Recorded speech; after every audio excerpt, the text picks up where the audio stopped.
قال رب اشرح لي صدري ويسر لي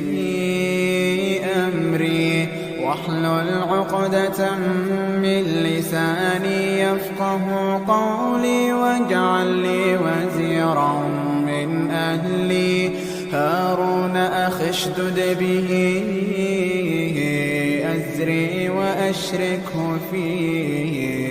أمري كي نسبحك كثيرا ونذكرك كثيرا إنك كنت بنا بصيرا. قال قد أوتيت سؤلك يا موسى ولقد مننا عليك مرة أخرى إذ أوحينا